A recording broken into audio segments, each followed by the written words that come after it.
Hello and welcome to the latest episode of the Inside Game podcast. Before I introduce today's guest, this episode is in association with Raymond Waters at the Old Coach Inn Castleblaney. And here's a word from Ray's Tanning and Wellness in Auchnachoy. Rays are the first on the island of Ireland to offer the Red Wave Pure Red Light Therapy Bed, a cutting-edge recovery tool now being used by top athletes worldwide. Whether it's muscle soreness, inflammation, joint stiffness or speeding up overall recovery, red light therapy is becoming a genuine game changer. So if you're training hard, coming back from a knock or just wanting to stay injury free, call into Rays and experience the benefits for yourself. Rays Tanning and Wellness, helping athletes recover faster, perform better and stay in the game. A very warm welcome everyone to the Inside Game podcast, episode number 15 today, and I welcome on a man with a list of achievements as long as your arm for both club and county, a Crossmaglen legend, an Armagh legend. So John McEntee, you're very welcome on the show. How's it going? Good, Gary. How are you? Yeah, doing well. Suppose, John, before we get talking about the football side of things, what's keeping you busy these days? Oh, Chris. Well, I suppose during the day I work for the health service. I work in mental health services, so that's pretty busy 9 to 5 type stuff. And actually, I have a gang of kids. Gary, I have four kids, and they're all involved in sport or activities to some degree or other. So there's not a night goes by that we're not out doing something.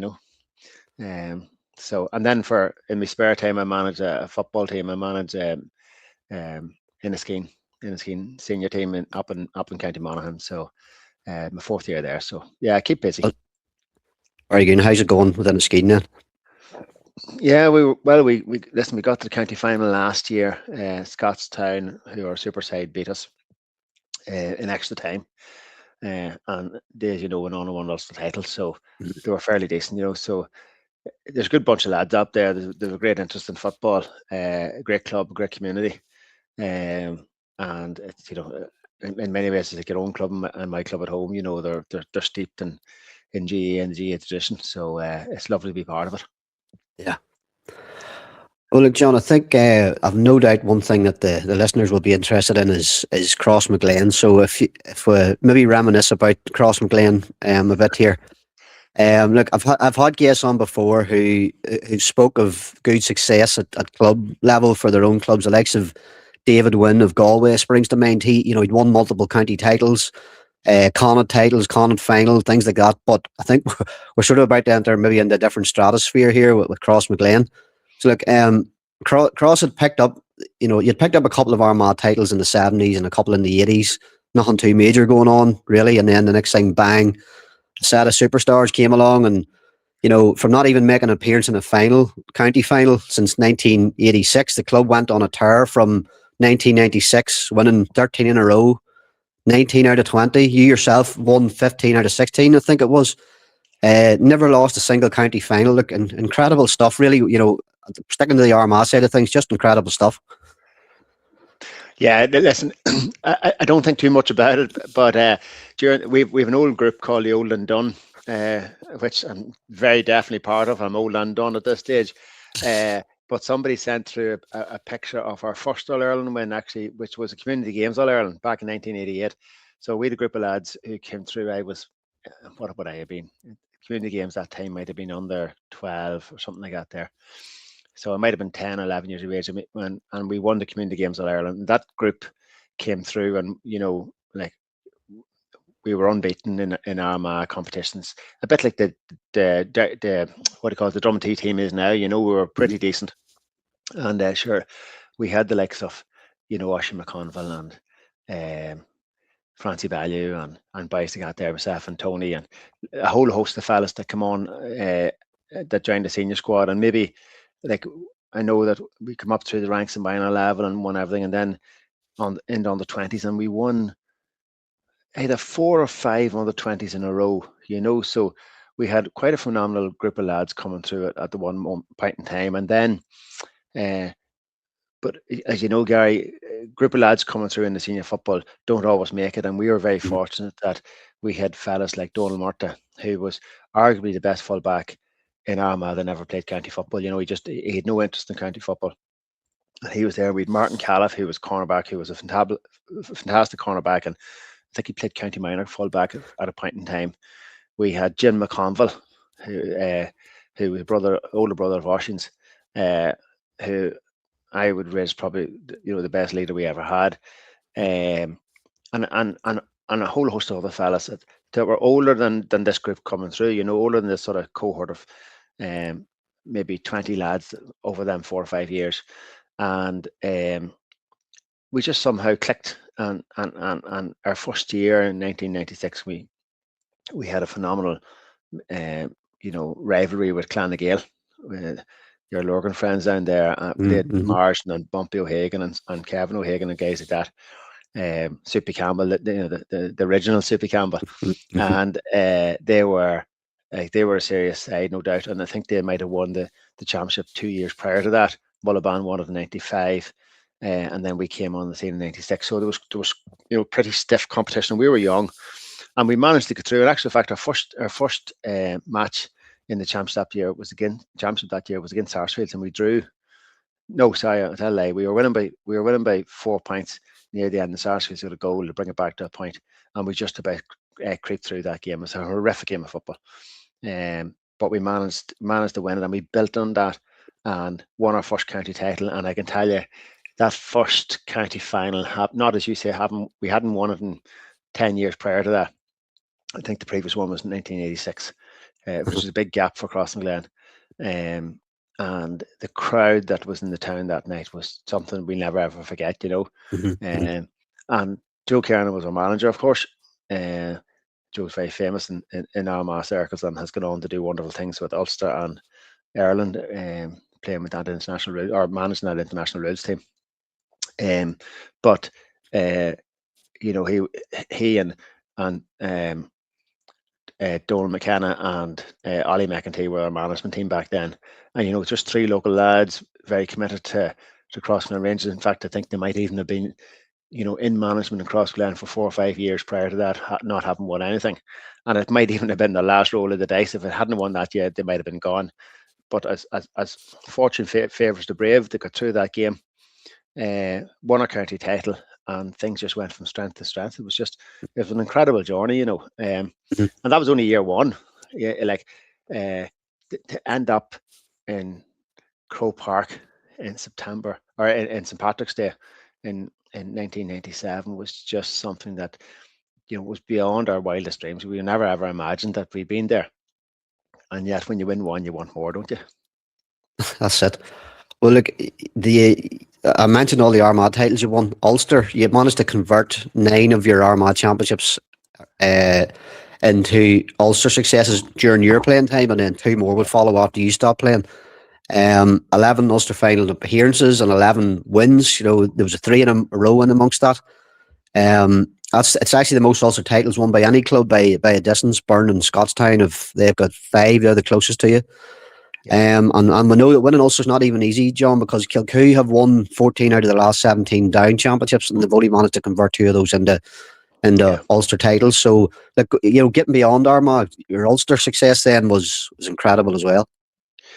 Yeah, it absolutely was, and to be honest with you, my most of the games I couldn't remember. I would have to get somebody who would have a good memory to talk through them. But there are a few to stand out. We had we beat Lahey in the first one, I think, after a replay.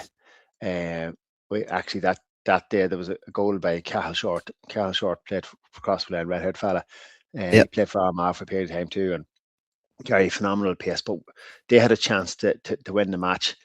And the ball fell short, and big Colin O'Neill, 6'7" from Cross, won the ball in the corner and played it out, and we just held possession. Somehow Cahill Short got a ball, and when he struck it, it was blocked by about 4 different people, and it ricocheted off with 6 men, and somehow ended up in the back of the net. It was destined to go into the net. It was one of those sort of bizarre things, and we won that match.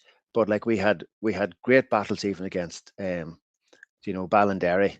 There was one year I remember in particular, sort of towards the end of my playing career, when Conor Gilligan, who's in Hepburn Armagh, was really at the height of his powers, and we wondered how we were ever going to mark him.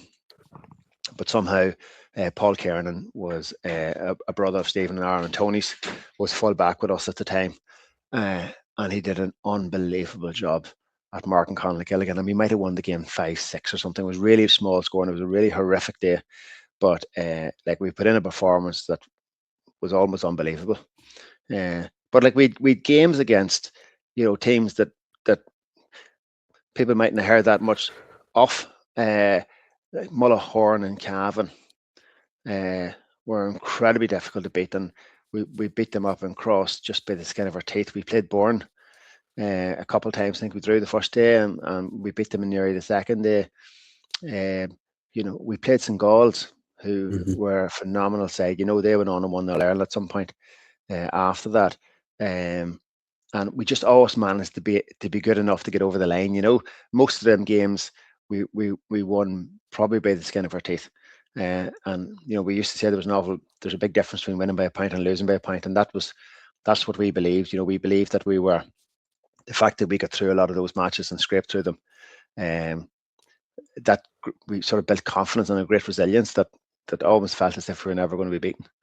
But I think back to when we won the first couple of All-Irelands, when we used to go out onto the field. Then after that in Armagh, we were introduced to every pitch we went to with on an antennae saying, "Welcome the All-Ireland champions to whatever we were going." And the teams were listening to that. Like, when you're going out to play the All-Ireland champions, you think you don't think you're good enough to beat them, and that reinforced a sort of a positivity, or in some cases maybe unfairly a superiority over some of the other teams. So it kind of half beaten before they went out, which we got great satisfaction out of too. Well, look, you've mentioned some of the All Irelands there. I suppose we'll finish up on the Cross McGlean talk by talking about what happened with your All Irelands. Look, you'd cash in most of those Ulsters that you won, 11 Ulster titles. You went to the final 7 times. You won 6 of those. Only Kilmacud Crokes. Kilmacud Crokes were the only team that ever beat Cross McGlean in any type of final. That year of Cross McGlean. That was in 2012, was it? No. 2009. 2009. But look, going right to the last day of the club season, time and time again, it takes something special to do that, John.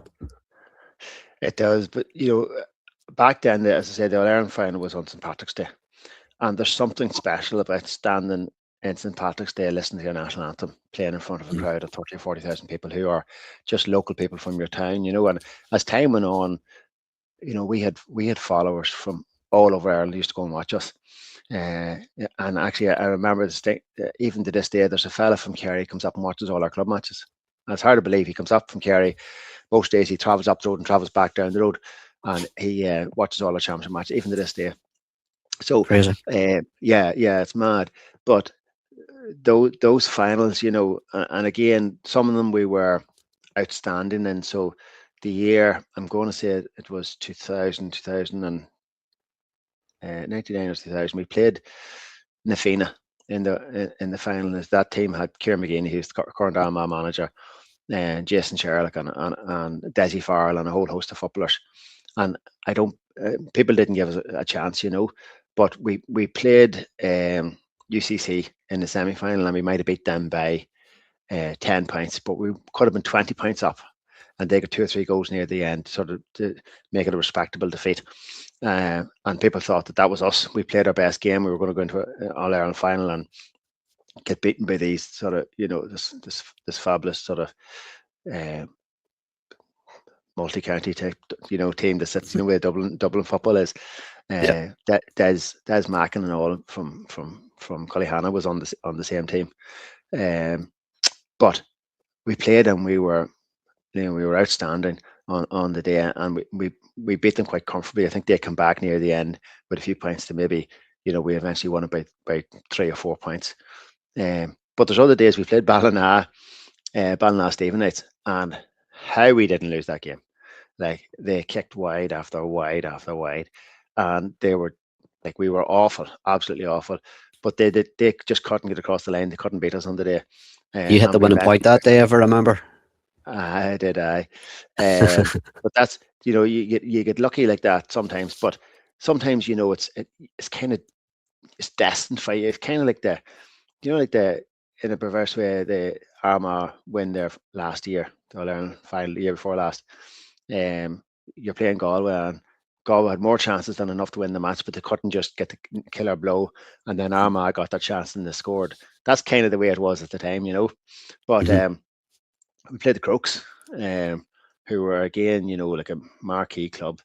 And we drew with them and beat them in extra time. And so there was some great battles. So there's no doubt about it. I suppose someday I'll sit back and remember them fondly. Well, look, it's difficult to know what constitutes the best club team of all time. What even constitutes a team? Is it 1 year, 2 years, 3 years? Is it 3 out of 4? But who knows? But people have put forward their various cases, I'm sure, throughout the years for other teams. But I think, given what we've discussed here and their achievements, I would say that era of Crossmaglen is probably the best era we've ever seen from any club.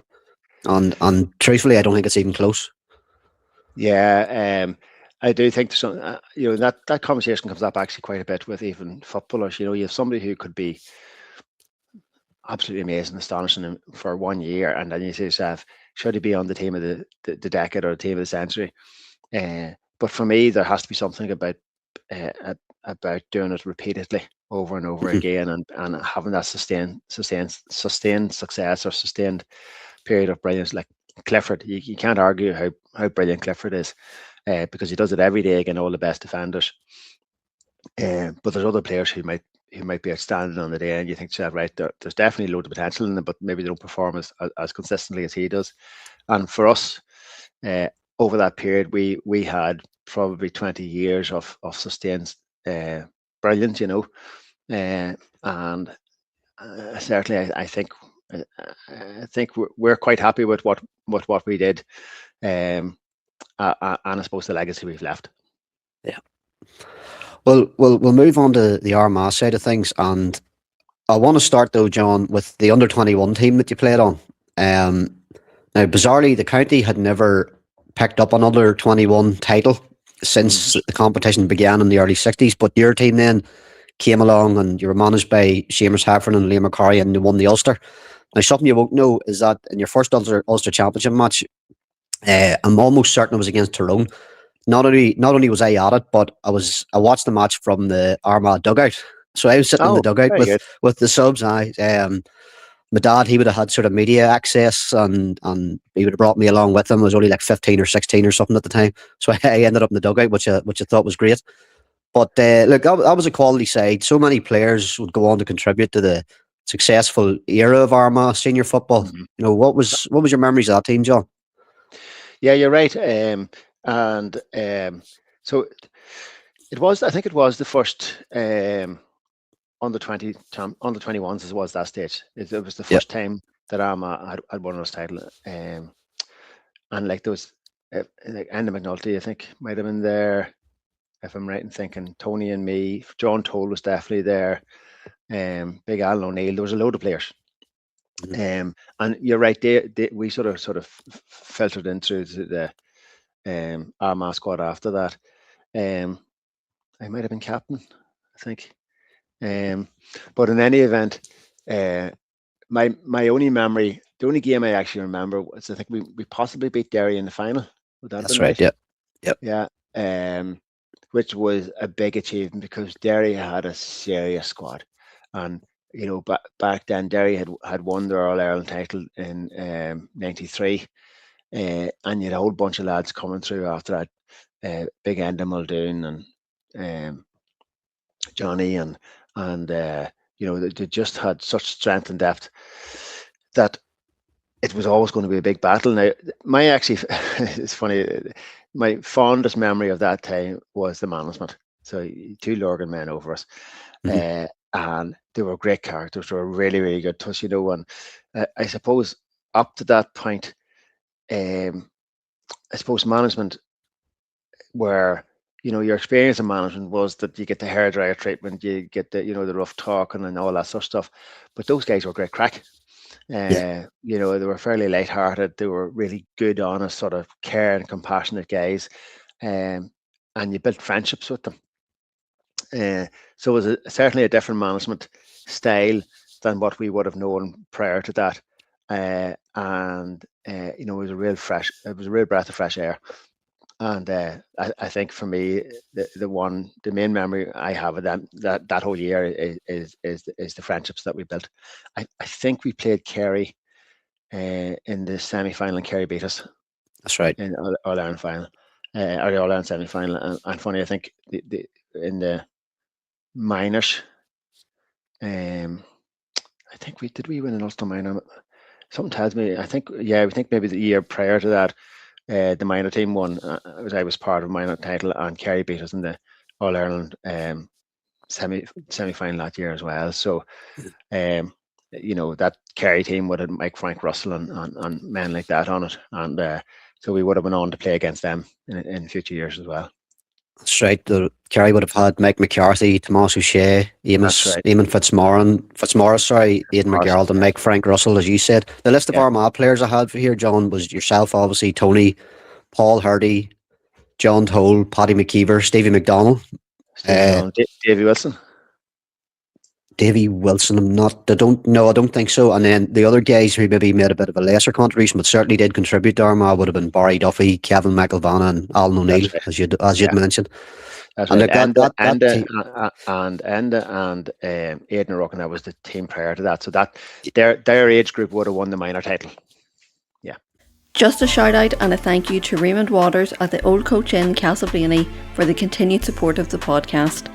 If you're ever in Castleblaney, or even if you're not, why not visit the Old Coach Inn for a fine dining experience and entertainment in their friendly bar and lounge.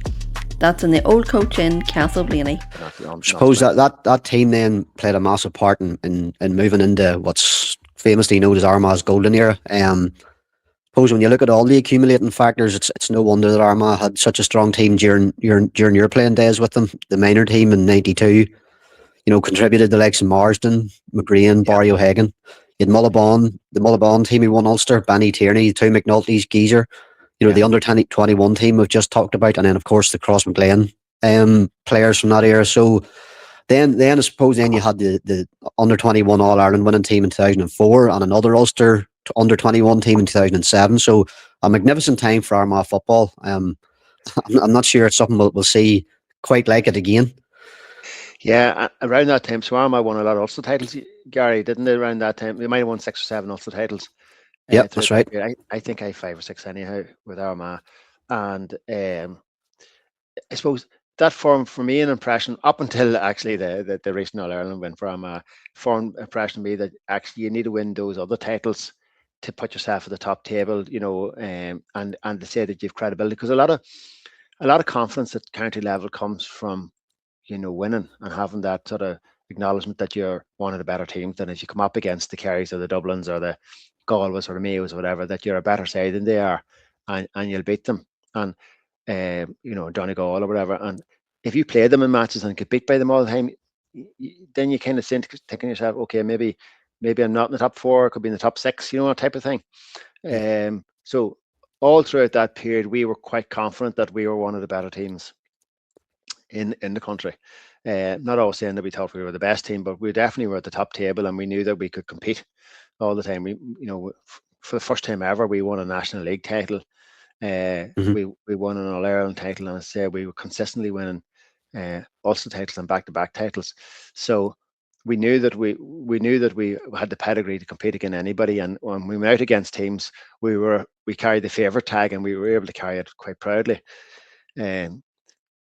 But that all changed a couple of years ago. Whenever my thinking on this all changed, and that the current team hasn't had the same degree of success, but when they got their chance, they took it. Took it.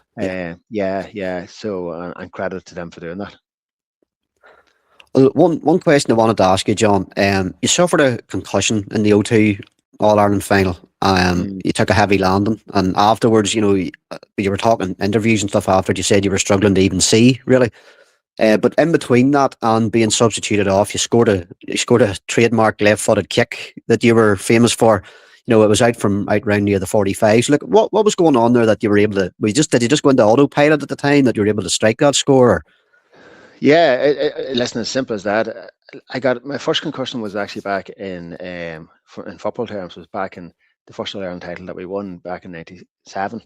So I got Right. knocked out in the All Ireland final, and I came round. So the video shows, if I ever look back at the video, it shows that I sort of took a knock, and then I walked my way over to the sideline, assistance from people. But I actually woke up the next day in hospital. I had no memory of the match, or even up Right. to date. So absolutely none. So I got my own extra homecoming, which was an amazing experience. So in '02, you can imagine, I got another clip, and it was really frustrating because I lost vision in my eyes. I got concussion again, and I couldn't see. Um, I couldn't see. My peripheral vision had gone. I couldn't see left or right, and I didn't know what was going on. But listen, somebody popped me a ball, and so the goalpost don't move. Gary, you just kicked it, went up and over the bar. It didn't seem that far out at the time, but the shot was good, which is fine. But afterwards, it wasn't clear, and I couldn't see anything. So I made my way over to the sideline, and Bumpy Hagan come on and finished the match for me. But I was sitting up beside Big Gerard Reid, and Armagh was doing well. And towards the end of the match, I said, Reedy, if Armagh win this, do not leave me sitting in the stand here. And of course, the final whistle went and really jumped up and ran onto the pitch, left me sitting up in the stand. So I had to make my own way down, not knowing where I was going or who I was seeing, onto the pitch and then over to the fellas. So, but anyway, listen, it was part of the experience. Well, we won by a point, and I think Armagh fans will be thankful you stayed on long enough to hit that important one that you did. I suppose, like, if we move into the current Armagh team, John, I suppose as well as this podcast, I sort of keep the social media feeds up and running with some content and articles and things. And like, obviously things are a bit difficult at the minute with the county team with 4 defeats in a row. And something I find very difficult is to criticise our county players, criticise any county players, but obviously being an Armagh man, criticising our own, or the coaches or the management team. And like, I say that as a season ticket holder who travels everywhere. I sort of take the position that all of these guys have put a large, portion of general life on hold that the average person couldn't or wouldn't, and all in the name of serving and representing their county for no reward other than joy or the thrill of the chase, or maybe occasionally getting success sometime, which, as we know in Armagh, happens much less often than some people seem to think. But not that everyone needs to align with those views that I have.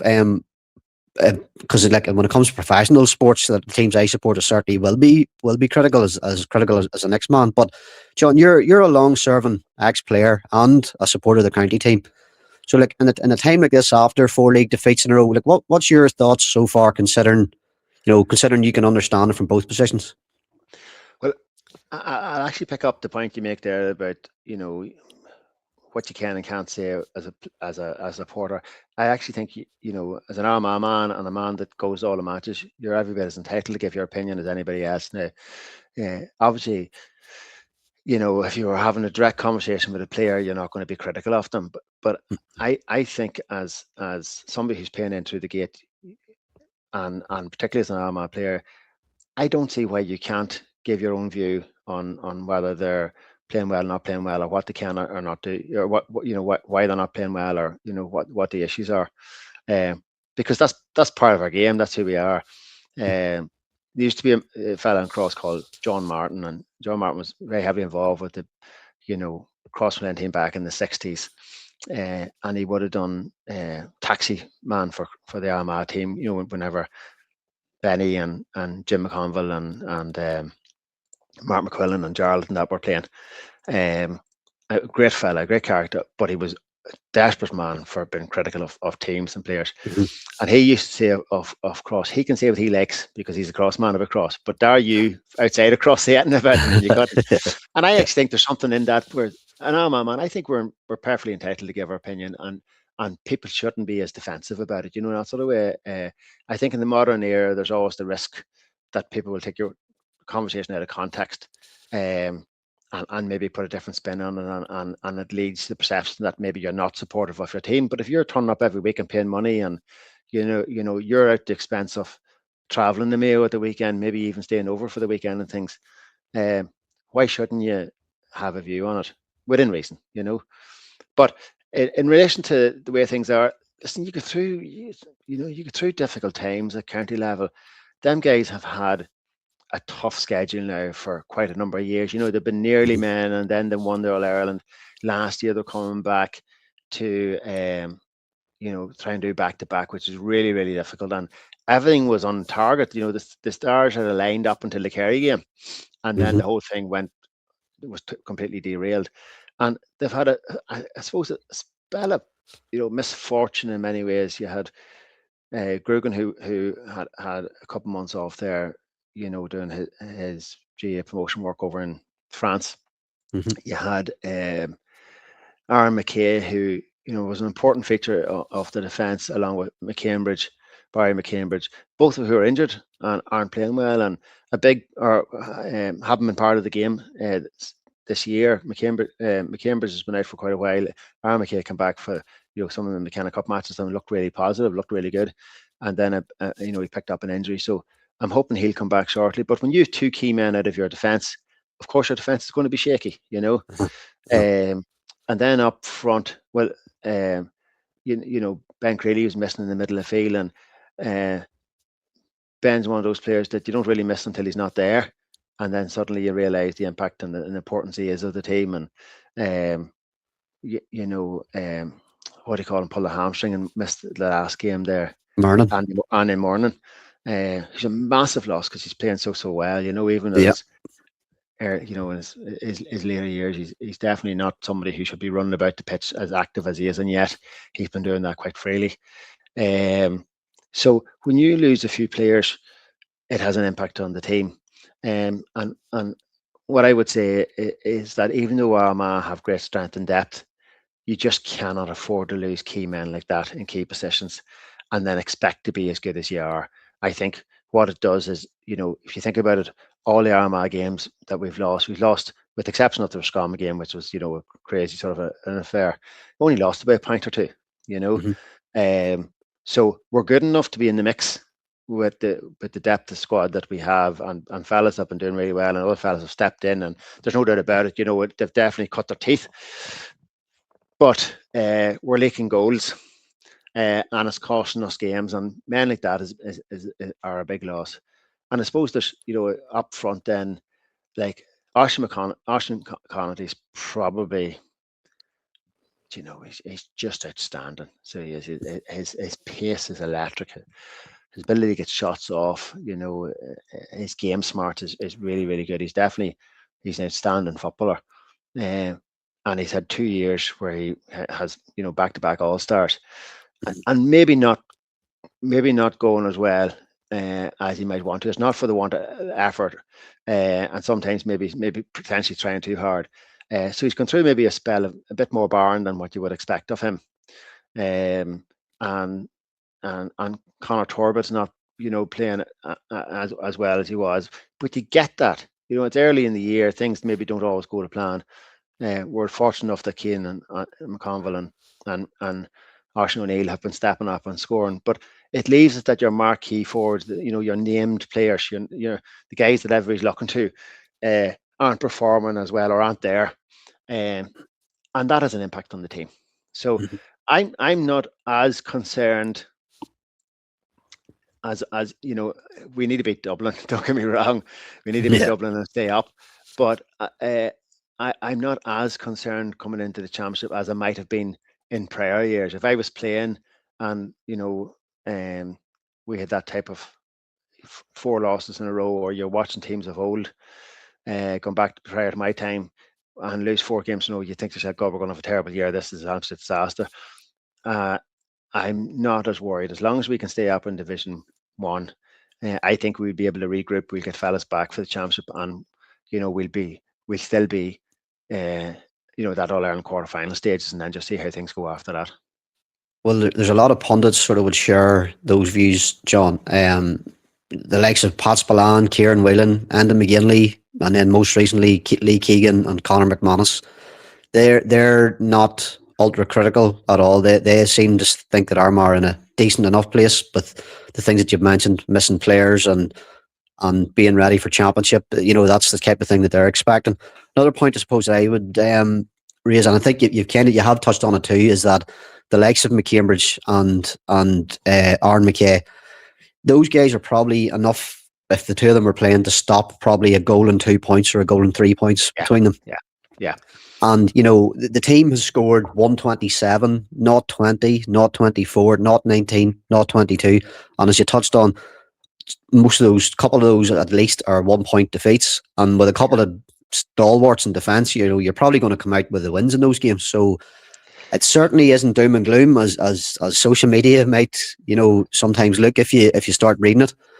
But No, you're absolutely right. And but everybody likes a drama, don't they? Everybody likes catastrophe, and yes, and Kieran probably would want to, try and use these opportunities to build that sort of siege mentality. They're all against us. Let's sort of drive forward here and say, but you can see they're trying different things, and other teams are trying it too, where they're, bringing half forwards to play half back and a lot more attacking minded. So you do have to score more than 20 points a game to win in the championship. In the league, there's always a few extra points. You do need to kick 22, 23 points or a goal and 20, that type of thing, to win league matches. But come the championship, if you're kicking more than 20 points, you have a real strong chance of winning. So we're scoring and we're going all right. I think, we're perhaps a bit slow, Gary. Would you think maybe starting in certain games? I think we need to sort of get up to speed a wee bit quicker. I think that, if we are changing to try and have more, like a lot of teams are going out now and they nearly have 12 attackers and 3 defenders playing, rather than the old traditional 6 defense, 6 forward, and 2 midfielders. And if you're going to do that, then you're trying to outshoot the opposition. But you do have to have defense solid. You can't leave gaps at the back. And I suppose as teams are trying different things in the league, you're going to be found wanting at times, and perhaps Armagh are trying different things, and they've just been caught cold in a couple of games. But if they persevere with it, I think they'll be able to affect the proper structure that they want, and make the right changes coming into the championship. Like our first game's against Tyrone, isn't it? that's right. Yep. And the Athletic Grounds. And if you're been flippant about it, you could say, well, Tyrone could be in Division 3, and I know they won't. But there is still the gap between the Division 1 and Division 2 is quite significant. If you're not in the top couple of Division 2. But you've that local rivalry, which is going to be the thing. You just don't know how that game's going to go. But if we can get over that game, without being disrespectful from Anna or anybody else, we'll get over the next hurdle, and then it's about whether you can prepare yourself for Donegal. So Yeah. we have an opportunity here to get a couple more league matches, get a couple championship matches, and to sort out the issues that we have and put ourselves in a good place. Then there's time. There's time. John, look, we're probably going to wrap it up here soon. I want to just ask you about the school that you went to, Abbey CBS, who recently won the McCrory Cup, and just at the time of recording here, lost in extra time a few days ago to the college from Mullingar in the Hogan Cup semi-final. So plenty of Armagh representation on that team. Maybe just a word on that, on the Abbey then. Yeah. So. Tony, the brother, his son was playing. Keelan was playing middle of field and was really good. My young fella Cormac was on the bench, and you've obviously Aidan O'Rourke's lad, Jeremy O'Rourke, who is an outstanding footballer, and a cohort of lads from Drummondtee, who I have to say they were outstanding playing for Drummondtee. They were even better playing for the Abbey. They were just amazing lads. Really good character, really good, never say a day attitude, and you can see the winning mentality that they had brought to that. But to be fair to Sean Gallagher and Dan Gordon, both Down men, you know Dan Gordon from playing for Down. They had set the team up really well. They had a lovely style of football. They were small and light by and large, but they were very, very mobile. And do you know what? It was a great occasion. It was fantastic to win the Hogan Cup. Kevin McKernan was the main trainer, and there was a certain sort of somber tone, because Jody Gormley, who sadly passed away last year, was their prior coach. And it was nice to have that success and have Jody's family there present at the time as well. But they went up again a huge Mullingar team. The two midfielders were 6'8" and 6'6". Like, there were men among bison. They had a young fella in corner forward, number 13. I can't recall his name, but he kicked some outrageous scores. So they were close. I think, maybe had a decision or two went their way, they probably would have wanted an ordinary time. And I think just they had given so much in ordinary time, then when it came to extra time, they were exhausted. So we're really, really proud of the lads. They were absolutely fantastic. And they'll build on that performance. I have no doubt about it. And the lads from Armagh will feature for our county in years to come. Brilliant. Well, fair play to them. Great achievement indeed. And that's coming from a rival school in St Coleman's where I went myself. But John, I have one last question for you. Who was the best player during your time playing with Crossmaglen that never played for Armagh, or at least didn't play very much for Armagh? Well, Donald Murtaugh, as I say, when I first came in, was an outstanding fullback. Yeah. And I think he may have been asked several times to come play for Armagh, and he never did. He had two good feet. He had superb hands, great vision. He would have went up the field and scored our penalties and all that sort of stuff. So he was a fantastic footballer. Later on in years, the latter teams, I would say there was, probably there's a fella called Fish, Martin O'Hare, wing half forward, who was just non-stop. The work rate and the work ethic that he had was just phenomenal. And he probably spent most of his time covering me as I get older, running after my man. But he was the sort of fella that could fit into any squad. And again, like that, hard working outside of football, and he didn't, whilst he was a big football man, didn't feel the need or desire to go and play intercounty football. So quite contented just kicking the ball for Crossmaglen, Yeah, excellent. Right, John, we'll wrap it up at that. Look, really appreciate you coming on and speaking about your unbelievably decorated and successful career and your insight into current matters and all the rest. So look, John, pleasure and thanks very much. No bother. Take care.